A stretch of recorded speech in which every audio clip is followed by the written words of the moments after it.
Hello, and welcome to the Idle PodThing. I'm Adam Hodge, president of the Comedy Society at Bar University, and I am joined, as always, as ever. Can't get rid of him. Bye. Sam.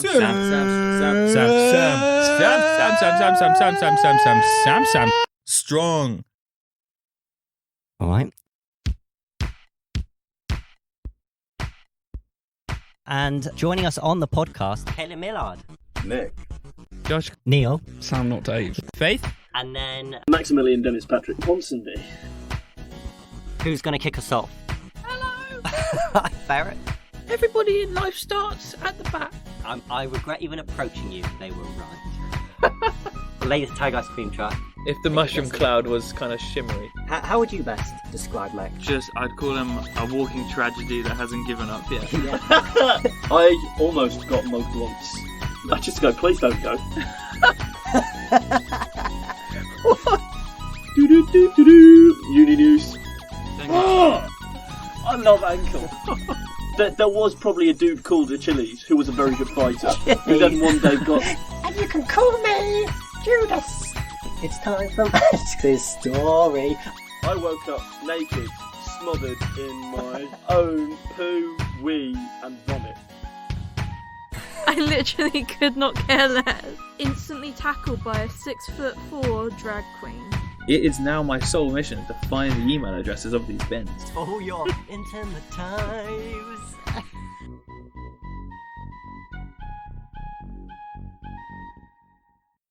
Alternative guide to freshers. Put salt and pepper on there and you make a salt and pepper sandwich. bulk buy condoms. Oh, fantastic. All right. I used none. I could have. So my main tip is kill off all your family and Don't star in The Lion King. Max, have you ever heard of paying tax? No, you haven't, because you wouldn't pay it, because you're a bad person. And I just slayed it. Drop the beat. They start all making out, two girls with these two guys. I find a nice metal bench and I sleep like a baby. It does get better. That didn't sound hopeful. God, I hope it gets better. when a boat gets less and less worse. Yeah. Yes. Careful of your canoe. You don't know what it's gonna do. People. Oh, baby, if you know what's worse.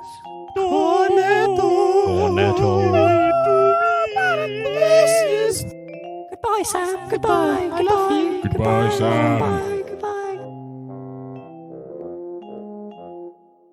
I got with two blind girls once. I am a film sort of person. And Chico had a stroke? Get it first class. Everybody wants to hit my ass.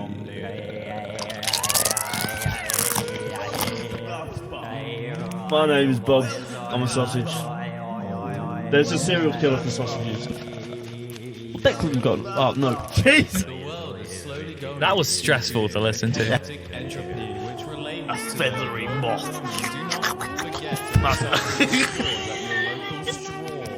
I am the Bat Queen. Calligraphy pip. Sat on my balcony on the third floor, like, what if I jumped off? Like, I always used to get too excited and fight everyone in the water. Ceramic. Hello. We're the choir. Hello. They were very cheap. The motherfucker was Tinky Winky. Wow. Mr. Pommelmouth.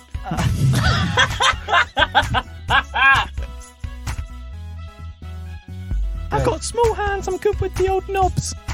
I'm Creepy Jeremy, I'm your trip pal.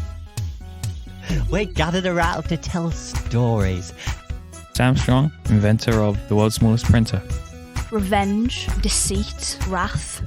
Bumped into a lady 60 years my senior. Curse you, improv gods! Curse you!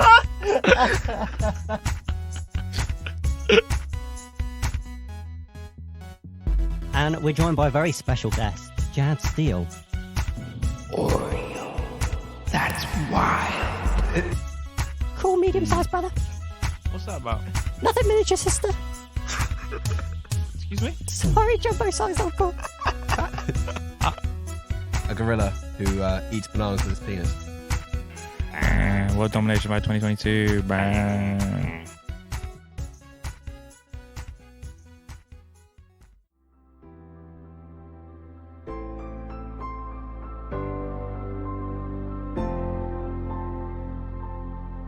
Hello and welcome to a very special Idle PodThing of sketches. It's time for your penis exam. But I warn you, you don't tell me.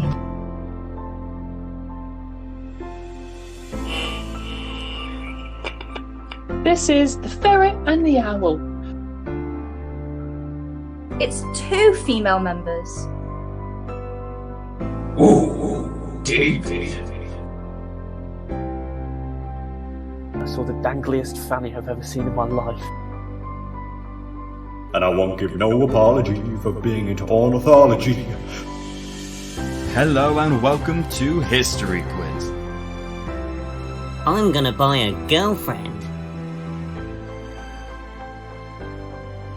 I guess now all that's left to do is see if it works. It's showtime.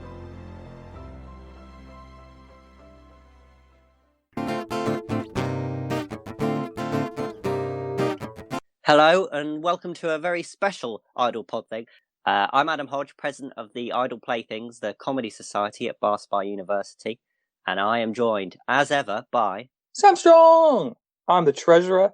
I do the things. Well, not for long though. I know. We are both handing our roles down, and I can feel my powers weakening already. Yeah, well, what Nick, who's meant to be taking over from me, doesn't know is that I operate an ancient Egypt pharaoh type system where the only way that you can claim the throne is to kill the current monarch. Right, and you're comfortable with that? Well, I'll be honest, I was a little bit carried away when I implemented it, slightly regretting it now, but like I say, Nick knows nothing about it, and the only way he will is if he listens to one of these podcasts, and who does that? So no. I think we'll be in luck. The way it works with treasurers is we just go out for dinner. Oh, lovely. Everybody puts their cards in, obviously all company accounts, and then whoever cards gets picked, new treasurer. A very optimistic way of doing it because we both know it's just you and Faye. So what you've basically done there is give yourself a 50-50 chance of being re-elected treasurer. Yeah, and also 50-50 chance of me getting a free meal. Oh, lovely. That's true. I'm so good with money. I'm a money boy. Yeah. Damn. My only plus point was that I might finally know if there's a heaven or not. Yeah, and you can't tell anyone about it. I should have put in, take me out to a romantic meal first and then kill me. Yeah. That would have been a lot if you better. Wouldn't mind. Yeah. Okay. Well, we should explain why this is a special podcast. It's because we've got all the freedom of saying what we want without being interrupted by Max. Yes, exactly. Well, it's a bit unfair because he hasn't been on the last time. Everybody, I mean, he was on the sketches one, but before that, he wasn't on for about three episodes. Yeah, I'm sorry, Max. That's really harsh. That's how much of a recovery we need from him. It still feels like he's here. He is always here in spirit.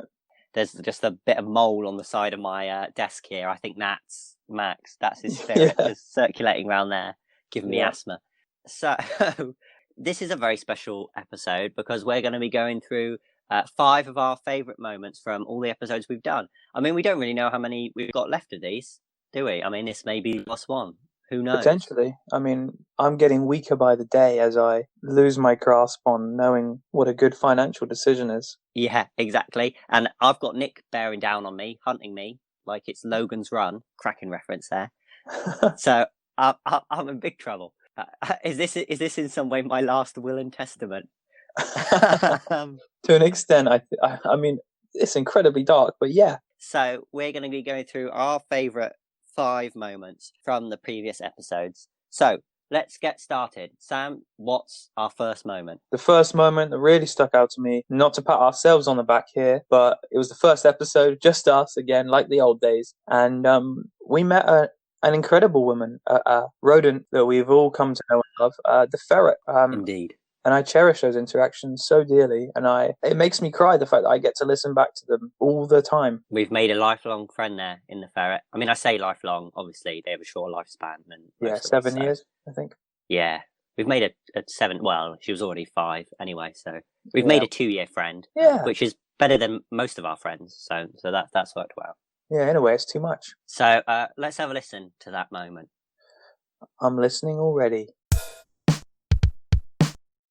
Let's talk about uni news. I'm sure there's a lot of students listening. Yeah, Barspars is one of the most poppin' universities. Everything goes on here. Oh, everything. The sheep. Yep. Bar. The swans. There was a ferret.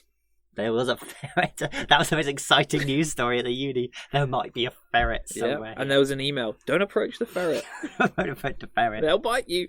And he's not great at small talk. He wants to get straight down into discussing geopolitics. Yeah, philosophy. Yeah, I heard that. Ferrets are big on existentialism. If a ferret calls in a room and no one's there, did he actually make a sound? Yeah. The ferret noise is to call. We need the ferret in here now. I think I see him in the corner over there. Ferret, what do you think about the meaning of life? Oh, it's a difficult competition, actually.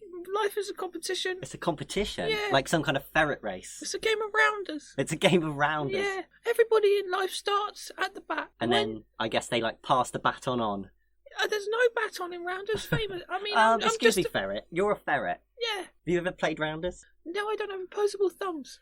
Exactly. So I don't think someone with opposable thumbs can talk about batons. Sorry. I just heard someone call me. I gotta go. I regret even approaching you. They were right. Take that, ferret. Wow. That's the first guest of the podcast. I don't think we're ever going to see that ferret again. No.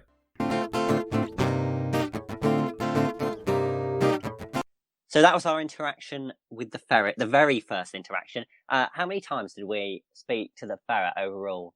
It's got to be about 4 or 5 times we had the ferret back. I think she shows up a lot. She can't get enough of us, funny folk. No, she can't. It's funny you say that, Sam, because she sent in a little message for us for this very special episode.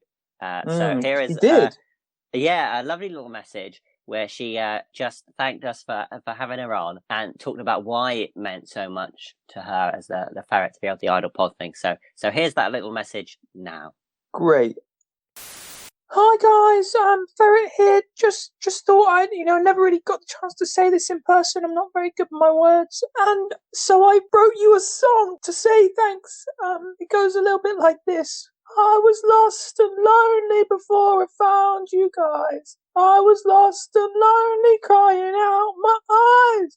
Lost on campus and I wish I'd died, but then I found you guys in that podcast room and I didn't cry sad tears anymore, just happy ones. And also, Adam, I give you my house in my will. Amazing! She gave me her house. Wait, hang on a minute. Isn't that only going to be 3 foot tall? Yeah, I mean, I'm pretty sure ferret houses are just little holes in the ground. You know what? I've been looking out for a hideout, to escape Nick. Oh, yeah. He's never going to look in a ferret house for me. He won't. If you can shimmy in there, I'll give you a push. Yeah. Just stay put. He'll just see your feet. Yeah. I think, my God, there's a ferret with massive feet down there. Get away from it. Exactly, that's a scary ferret. There's a ferret with Nikes. You know what they say about ferret with big feet? Oh, yeah? Probably not Adam. Okay, so let's move on to our next moment then, which happened in episode 2.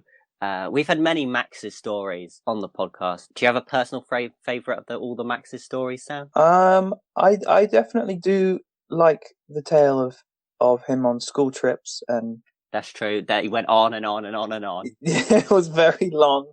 Yeah. I got a good nap in when that was happening. Oh, well, always when Max is on the podcast. Yeah. For me, that was a good moment, just because it shows you that these things happen time and time again. Yeah, he can't escape them. No. People may think, oh, Max is a stand-up comedian, so he's one of these comedians who goes out and makes things happen.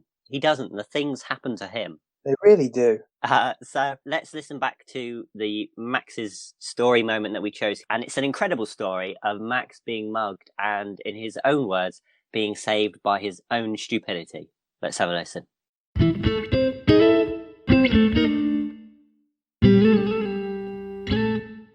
I almost got mugged once, Uh-huh. but then on behalf of my own incompetence, they failed. Right. A crazy defense mechanism. Yeah. Yeah.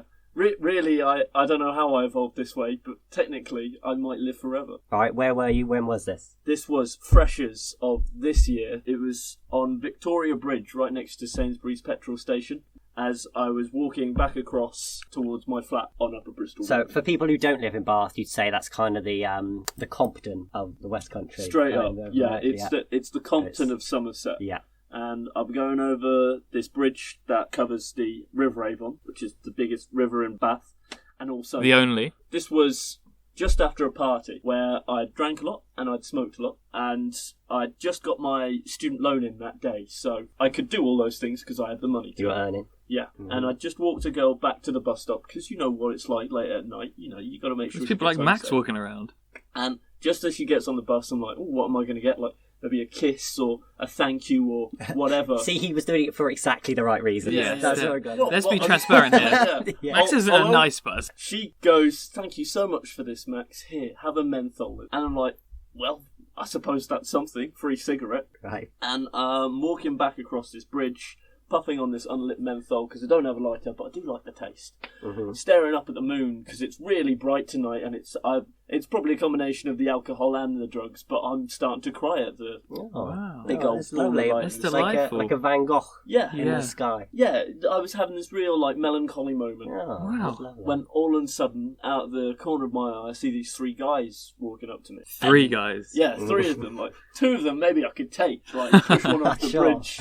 But three are you're buggered then, aren't you? I mean, bastarded. No, fuck that. Oh, that does. So these three guys are walking up to me, right? Yeah. And they're in these all Adidas tracksuits, and they're like pretty tough guys. They're all taller than me.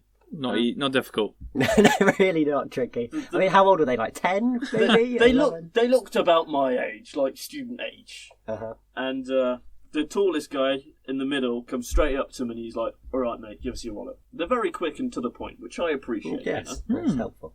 And my immediate first response was, and this is how you can tell I was clearly inebriated, was, do you have any knives?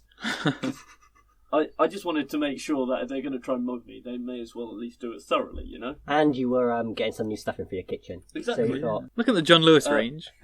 How does the sharpness hold up? Turns out they didn't have knives, and it was like they just had their fists, which I thought was a bit funny. But eventually I was like, yeah, fine, sure, I'll check for you. And I'm going like, oh, fuck, where is it? Like, I only just left the house to drop this girl off at the bus. I didn't need to take my wallet with me. Yeah. I'm like, 1, 2, 3, 4, 5, 6. Sorry, mate, I've checked all 6 of my pockets, and I don't have my wallet on me. You can check yourself if you want. And at this point, you can check yourself. At this point, the mugging has Please turned do. very weird. Always invite a mugger to touch you. When your mugger's giving you a fucking tap down, like you're at an airport. Wait, or they something, actually patted you down? They actually, they had a debate about it first because none of them wanted to do it. They all turned into a huddle and faced each other, and Max just stood there as they just faced each Max other. didn't. Oh wait, it's all right. I've got plenty of time. Eventually, the third one was just like, fine, I'll do it. At this point, I could have run away. I just thought, this is so fun. Just let it carry on. They were all like, should we get him to sign a waiver first? Yeah. Do you consent? And he's putting his hands in my pockets because they're muggers after all. They're not that polite. And he's pulling out button fluff and button fluff. Well, belly button. Oh, why's that in your pocket? Sometimes I like to move it around. I don't know. And human hairs and Store for the fingernails winter. and they got about 20 pence though, so that's pretty solid. Mm-hmm. I mean, I was really angry when I found out they had that 20p. I could have got a Freddo with that. No, not these days. It's 25, I think. That's the real crime. That is, in this society. That's the true tragedy. Yeah. So after poor muggers couldn't even get Freddo. So after realising that this poor fool does not have any money on him, the three muggers are just about to leave when I seize the moment and go, "Hey guys, my flat's right around the corner. You can come round with me then. I can give you the wallet there." Such an idiot. Also, we've got a party going on, so maybe you can get a free pint out of it as well. Oh my god. It was all in the spirit of freshers, you know. I wanted to just make new friends, help socialise. Come back to my house. I've got a load of Freddos. And now you can come see my cutlery. I'll sell them for 17p. These guys are genuinely considering it.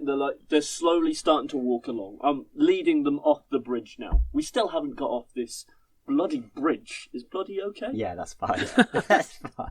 I'm starting to talk about my flatmates. Like, you're going to love this party. My best mate is there. His name's Sam. He's going to join the Metropolitan Police Force next year. At which point, the first guy was like, yeah, fuck this. And then... He was Irish. He was Irish. Well, That's a detail. I can't quite remember how they sounded, but I'll assume he was Irish. Was it an Irish, a Scotsman, and an Englishman? Well, then the second one... They walked into a bar. Well, if you're going, laddie, then I'll go too. And now it's just me and the big guy. And they may not have been Scottish and Irish, but they had fucked off by this point. Yep. And it's just me and this big guy in his all Adidas tracksuit. And he's looking down at me, considering, like, do I carry on now that the rest of my squad gang teammates have abandoned me, or do I leave too? And, like, I've turned into a coward in front of this small little man. And I look up at him. I still remember the moment now, like, snot bubbles in my nose, like, eyes are still watering from staring at that moon. And I just go... The great moon. I just go, please don't go. What? Please don't leave me. I was like, I can really make something out of this. What do you mean? Let's take a stroll. Have you seen the moon tonight? The river path's delightful. And he absolutely bolted. Wow. You would have thought I was dual wielding Glocks. He wasn't scared of much, but commitment. That was something he couldn't get over. I wonder how many miles he ran with that 20p that they managed to snag. And I get back to the front door, and honestly, I feel a little bit dejected. Yeah, you're rejected. Like, I could have made some new friends there. I realised that I need my keys to get back into the flat. So, check pocket 1, 2, 3, 4, 5, 6. Oh no, I don't have my keys either. Oh wait, yeah, I know where I put them. My 7th inside pocket, obviously. Pocket 7. And then everyone has an inside pocket, don't they? And then I pulled out my wallet instead. With that fresh student grant that I'd literally got in that morning on a credit card with my security number written on a little bit. Why do you write your number on I've always done that because I always forget, okay? Adam, it's tradition. So what I'm saying is, I was that close, literally that close to them taking my wallet. They could have gone to the Sainsbury's petrol station literally 2 minutes away and got out my entire 3k. Yeah. What a story.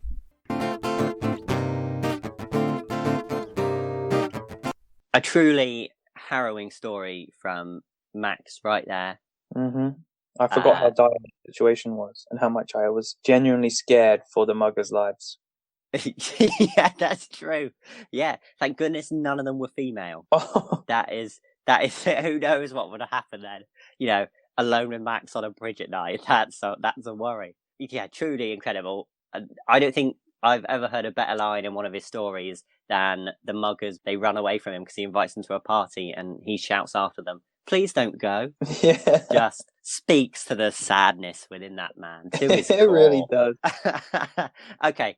Let's have our next moment then. The next moment here came from episode 5, a real an insight into a culture that I think is overlooked in British society. We were really honoured to have a true, genuine interaction with the people that live and inhabit and work on our waterways, our British waterways, the boat people, which not sure if that's an offensive term, but I came away from it educated, informed, and completely stripped of any preconceptions I had. Same here. All of the things that I'd been taught about the boat people, you know, I'd heard that they had quite smelly feet and stuff like that, when actually it turns out that they just, like, you know, set their own barges on fire for elaborate suicide schemes. That was it, you know? So yeah. It really showed me them in a different light, a very hot light. So let's cut to the clip.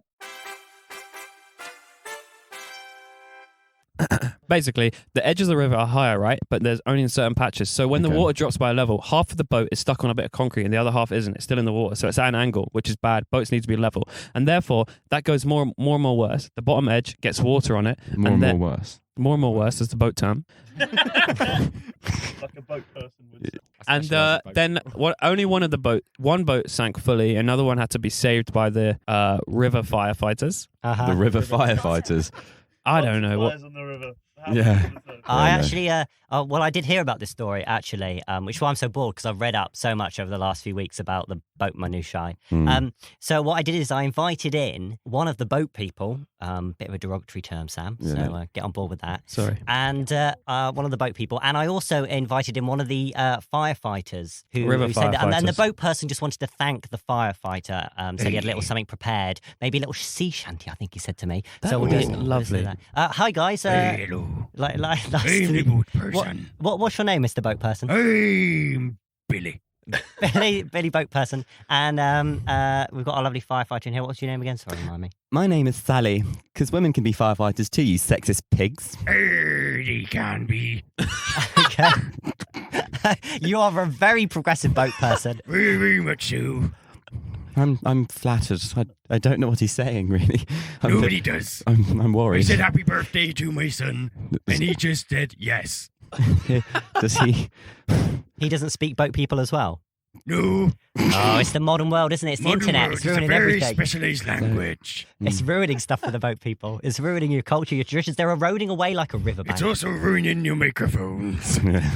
I break 7 microphones in one sitting. So you wanted to thank the firefighter. Really? How are you going to go about this? By the way, I loved you on SpongeBob. Thank you very much. How did It was you? my first audition. How did you want to thank lovely Sally here?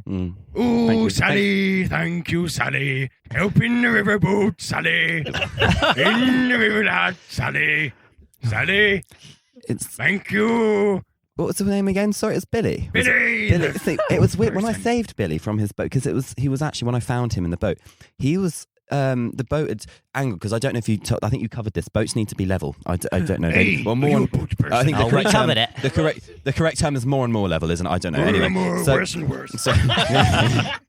So the and when I found him, because the boat wasn't level, somehow some of the plates had fallen, but for some reason all of Billy's clothes had just fallen off him, so he was completely naked. Thus meaning I had to then put on his clothes, which I will do, because that is any Can't boat. you put on your own clothes, Billy? No. Really? You can't? No. No. I wear one pair of clothes my entire life. Right, My accent is slowly changing. Damn it. He insisted. I clothed him. Did and I see in the article that you put them on with your teeth? I did actually. Because your hands were cold. Yeah, my hands were cold. Well, my hands were saving other people, because that's what firefighters and women obviously can multitask. So, there were fires on the boat. No, when did that happen? When a boat gets less and less worse. Yeah. Yes. Explain, please. When a boat gets less and less worse, the log burner, which is often on a boat, can slide from one end to the other, and as things go faster, they get hotter. What's that old boat person saying about log burners, Billy? Careful of your canoe. You don't know what it's going to do. Whatever happens, save your didgeridoo. Both people are famous for didgeridoos and thongs. They are. Which I had a lot. You've brought in your didgeridoo here. Would you like to play us a bit of that? I did. Boat person didgeridoo? Bring in my didgeridoo. People. Oh, that is lovely. That was my second song for Sally. Thank you.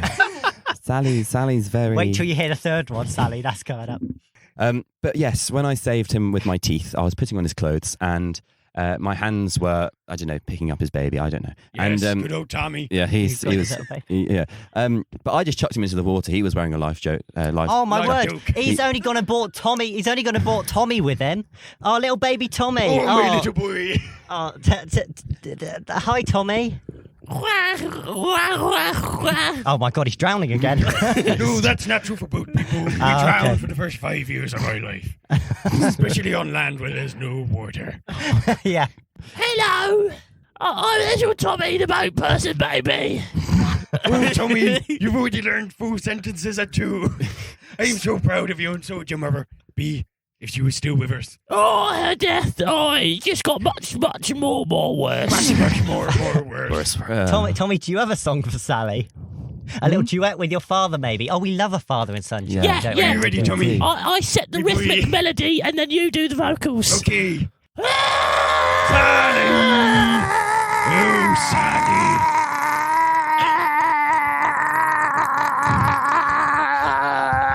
Sally! Sally, Well, thank you for my songs, gentlemen. No worries. It was a pleasure to rescue any time. Just next time you have a fire on a boat, just turn it over because that will put it out. Turn the boat over. Yeah. What happens at the end of a boat person's life? How does the old funeral for a boat person go? They set fire to a boat, don't they? Normally. Yes, we set fire to a boat. Hang on a That's minute. a big day for the river firefighters. Yeah. You were actually no. It was a no. I'm severely depressed. No, it was a funeral for your father, wasn't it? Yes, for my father, Sally. My father's called Sally. I feel like we should. How come you're not called Sally? I'm progressive. I feel like we should have got them a book of names. Yeah.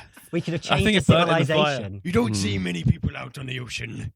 Yeah, I just thought it was a river. Oh, not ocean. On the ocean. They call it the ocean. No, We call it the ocean. They don't know about the actual ocean. Wait, what are you talking about? Okay, sorry. No, nothing. Nothing. It's fine. No. No. Nothing at all. Yeah. All right. Well, boat people, have you got anything you want to sing us out on? Are you ready, my boy? Yes, I am, Father. I'll do the little melody. You do the lyrics. And what's this song? Is it's an old song or is it It's a a newer very one? old song. It's a very old song. Is it a ritual song, like a ritual? It's an ancient song from our people's rich cultural history. What's it called? Boy, I'm so proud of him. It's called Popping Down to Mackey's. Okay. A 5, 6, or 7, 8. I'm popping down to McDonald's to buy some McDonald's. I'm going to get chips. Oh, lovely. Wow. Oh yeah, my indeed. God. So educational. Top class journalism, I think. We're breaking down barriers. That's what we're doing. Yeah, that's why we set this podcast up, I think. Yeah. Well, I always think that, we could just be doing a fun podcast, but we also we break down boundaries with new cultures. We influence politics, for example. Talking Yes. of politics, segue. No way did that prior sentence have relevance to what we're talking about now. Oh, hold on to your bootstraps, laddie boy, because in episode 7, we got political, but not in the world of human politics, in the world of animal politics. We met a whole new race of creatures, the bat, and the bats had their own governmental election going on at the same time as our one was, and it had striking parallels as we discovered the bat government. So let's have a listen to that top-notch political clip right now. So, in uni news, look, I thought this is a great thing because we've got Sam, not Dave here. Locksbrook campus has opened. Oh, yeah. A new campus for UNT. God. It's where most of your stuff goes on. Yeah, that's isn't it? that's where I'm at. Yeah. That's the stomping ground. What's it like? If you have to describe the aesthetic, Building-y. I was going to say, if you could describe the aesthetic to us, it's building-y. I've never been in a building that wasn't building-y. Oh, really? Have you? I don't know, a gazebo? Yeah. Well, it's not a building. That would be more of a structure, I believe. The thing that really interested me about the story is, I'm taking this from the Barspar website, listen to this. We've taken extra measures to protect the local bat population along the riverside of the newly refurbished campus. Oh, those local bats. I know, right? So, but here's the thing. I heard that in the bat community, there's a little bit of uproar about this. Some bats say they definitely did take the measures and they're very happy about the new build. Some are not. So I invited the two opposing bats. I believe they're called Boris Bonson and Beremy Bourbon. That worked far better than I thought it would. And Beremy Bourbon. It sounds like a new spin-off of Biscuits. It was Boris Bonson and Beremy Bourbon.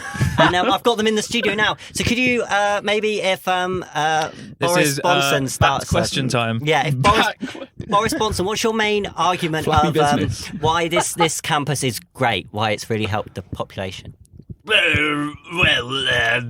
Obviously, the bat population has been struggling in this area for quite a while. And what certain problems have been?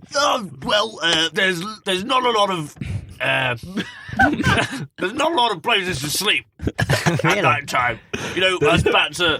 At daytime. Sorry. You live up there in your ivory Locksbrook campus. But then what about us, the people that live on the other side of the river? Brexit is what these people need. I mean, Beremy Jeremy Borman, what is your main quandary with the campus? What's really bugging you about it? Too many mosquitoes. Too many? I thought you love eating them. No, we prefer moths. Oh, sorry. Yeah, but it's a sort of... You take what we can get in this climate. Yeah, you can. That's a completely different story. Jeremy Baxman. Blue bottles. That's what I... Blue bottles. Well, what's your response to these mosquitoes? Only peasant bats eat mosquitoes. I eat very fat blue bottles and maybe a feathery moth. Lovely. All right then. So, Jeremy Borban, what needs to happen for you to be on board with Locksbook? What needs to change? Well, the name needs to be called Boxbook. Yeah, Boxbook Bampus. Boxbook Bampus for the. I just think a bat reservation on the top. You know, we get rid of the high class bats and we really conserve our bat brethren. Well, see, here's the thing. I thought we'd shake things up a bit because you two have been arguing, but we've got a bit of an outsider more on the right. Vigil Barrage is here. I've heard that you think that we shouldn't have that you shouldn't be associated with the humans. You should be that you think we should be completely separate from the Boxbook Bampus as it's suggested. I think that immigration of bats is absolutely preposterous. We should be totally separate. Just leave us be. And just let us be strong on our own. We don't need the introduction of all these other colonies. And what do you say to the talk that yourself and Boris Johnson have been thinking of forming a coalition? Well, I can't speak for Boris at the... No. I would... The coalition is simply just in minor talks at the moment. We'll have to wait until the 12th of December to see the result of the Benral election. Barrage, I've got to say, I think Bew and Bonton, both massive brats. The public aren't going to vote for you, and they're not going to vote for you either.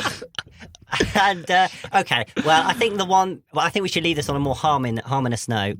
I think we should go out, perhaps on the Bats national anthem. I'm sure I know. God save our bean. Yeah, I know. Jeremy Borban won't be taking part in this. I thought it was Bween. I'm being violent. I thought it was God's Bod save our Boises Bween. Is it? Bob wave our breed. Yeah. Well, Boris, if you know it better than me, you can take it away. Here we go. Bod save our precious Bween.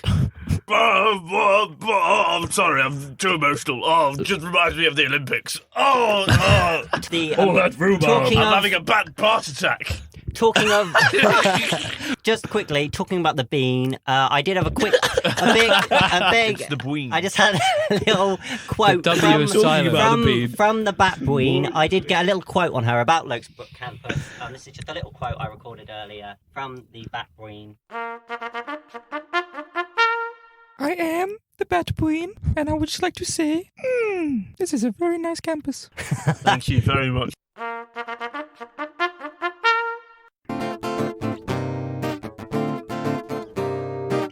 We should thank the leaders of the opposition parties, Boris Johnson and Jeremy Borban. Amazingly enough, Sam, I managed to track down another politician from across the pond. Actually, it was across the River Avon, which was Donald Bump. And Donald Bump is the leader of the American Bat. And he sent in a little message for us. So let's listen to that. My name is Donald Bump, and I'm here to tell you that we're going to bake a barricade pan. And every single day of our lives, we're out here shooting buns and saving lives. Bod Bessa Barrica. Yeehaw! Wow, he has an extraordinary accent, much different than the normal Donald Trump, who of course comes from the northern states. This one comes from the deep, deep south. Yeah, I mean, really, maybe that's where the parallels stop. Yeah, that's true. Yeah, they can't go on forever. You know, is it likely that the American Bats once had a president called JFK? No, it's probably not. Donald Reagan, doubtful. No. Richard Nixon, I don't think so. Okay, No. So, right, so let's get on to our last of the 5 moments now. Samuel, take it away. Here in this episode, Max introduced us to a bus driver who had lived a life. He'd lived a life that we all wanted to hear, and he was gracious enough to tell us his story in detail. He didn't leave out any parts. He was honest. He was open, and we really cut to the core of a man who perhaps felt his life has passed him by, but we could show him that he'd lived a full and complete life. Yeah, let's hear a lovely clip from the one and only Clarence the bus driver.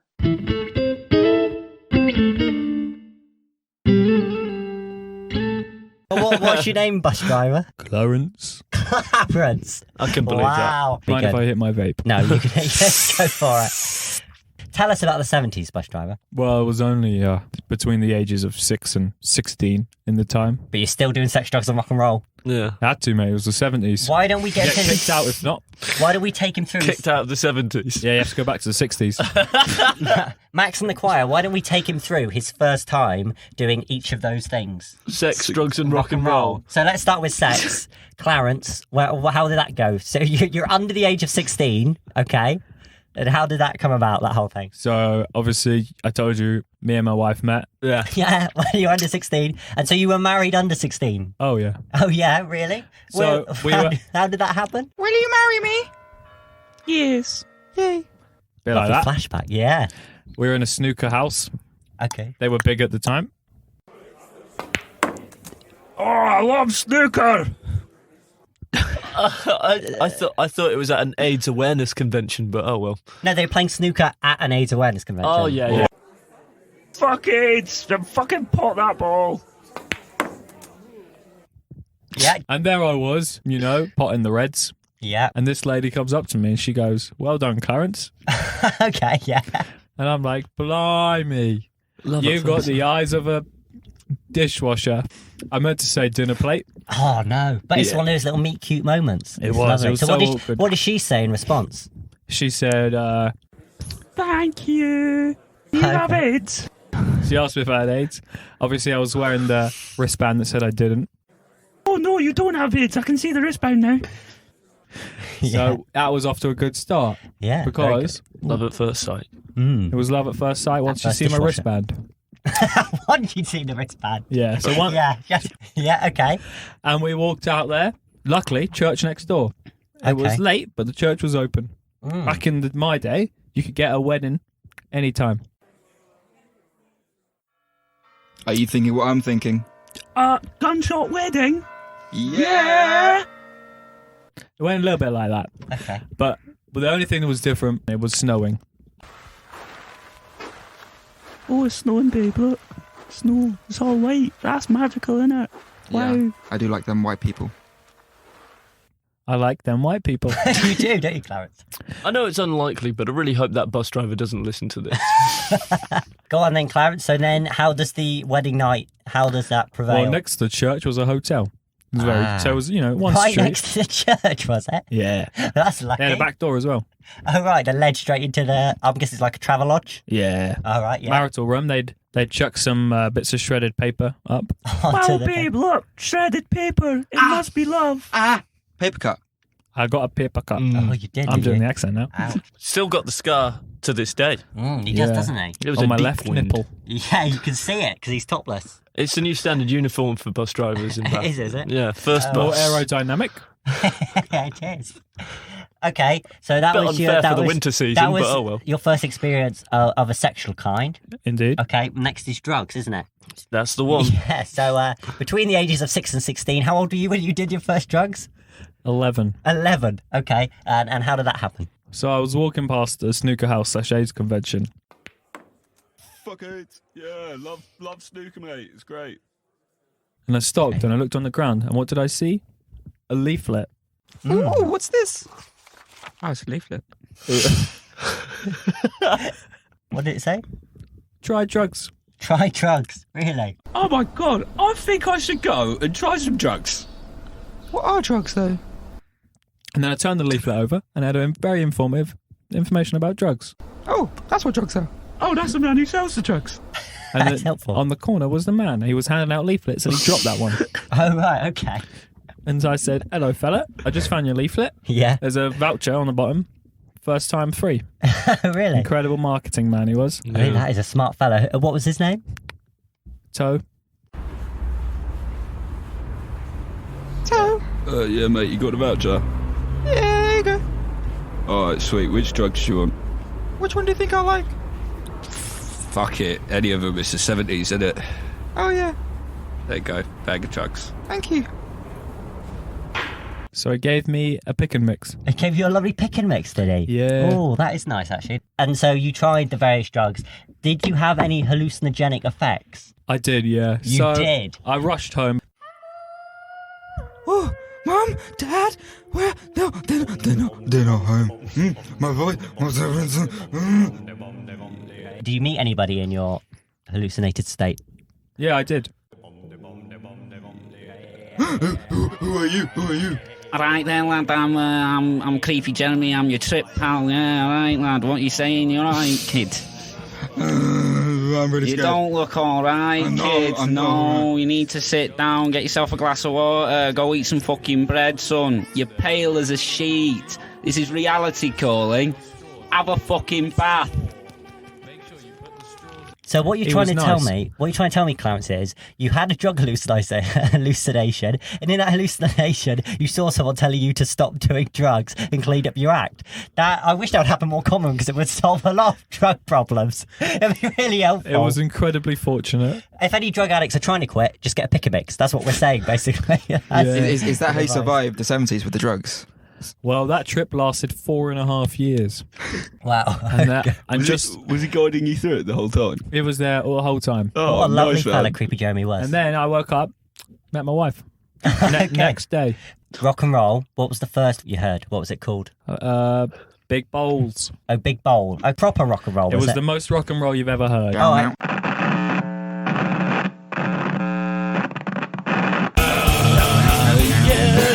love my wife. I love her pussy. Love that guy, Creepy Jeremy. He really had some great drugs. He kept me safe for a few years. Yeah, big boom.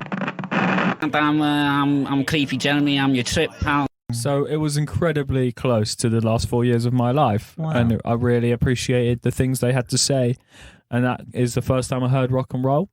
And it resonated with you. And it resonated with me to my core. That's lovely, Clarence. Then I got a job as a bus driver. I've been working that job Okay. since I was 16. Really? I didn't It's never. wonderful. I'll be honest, I regret ever bringing up that bus driver. Okay.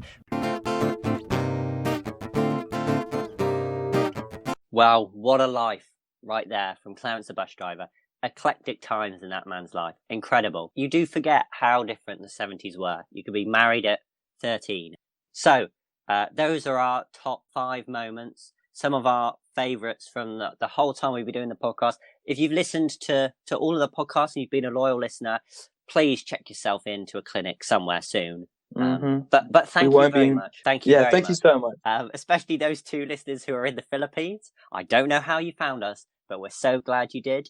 And Sam's offer still stands that if you can get was it 20 listens in the Philippines, we will come to the Philippines and do the podcast. I mean, he said that knowing that very, very soon it won't be us doing the podcast. It'll be Neil and Nick and Faith, and they will in fact have to go to the Philippines. Exactly. But that's a promise that I'm Yeah. making on behalf of other people. And that's the least that Nick deserves for murdering me. Yeah. Okay, well, thank you for listening to this Idle PodThing. We may be back soon, we may be not. We've been the Idle Playthings. Thank you very much for listening. Bye. Bye.